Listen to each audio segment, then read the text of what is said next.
Well, people would come to the East Coast. One good reason to come is the 259 Kawasaki's in the house. James Stewart playing ball. Yeah, hey, James Stewart's here, having fun, ready to come down and bust down some doors at some new stadiums. You never raced on the East Coast. Your West Coast guy won the championship. Now you're switching to the East. Why?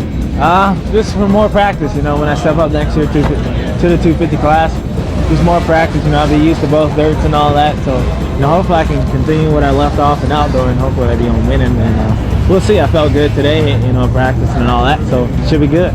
Talk about the East Coast competition. Who are the guys you got to go head-to-head with? There's a bunch of guys, all 20 of them that line up on the gate. It's fast.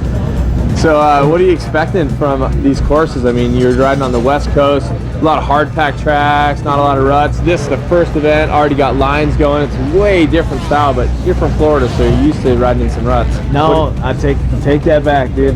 When I came out here and I was riding at press day, you know, it was getting ruts everywhere, and I was like, dude, I'm not used to this.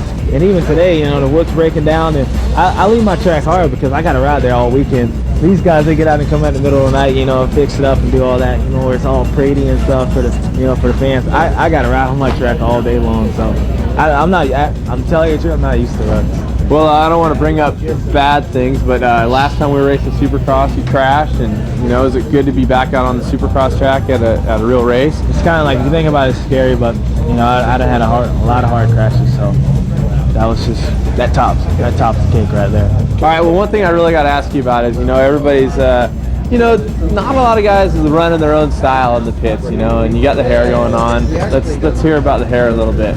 Riding my afro, every time I put it on, it was getting bigger and bigger, so like I'd push it and you couldn't really get the effect, so it would get all like hot and it's kind of back up in my head. And then I was watching, you know, a couple of football players, Ricky Williams and all that, and I was like, dude, that looks cool, I'm gonna start running that. And now I gotta put my helmet on, it kind of hangs down in my face, you know, a little bit, so I gotta, you know, pull it back up, then put my helmet. And here eventually I'm not even gonna use pads, dude. I'm just cutting little holes out for my hair to stick out every once in a while, and I won't even need pads, it'll be good. I'm sure the guys in Fox will like the helmet, the holes cut in the helmet. There's no pad, just little hair. You see like little things sticking up out the helmet. There you heard it from the man, James Stewart, hanging out, ready to do battle on the East Coast and have some fun. Yeah, for sure. It's time to pop your jersey, I think, right? Oh, yeah. You know, I got this boat though, you know. Cameron knows, he knows. See, he knows.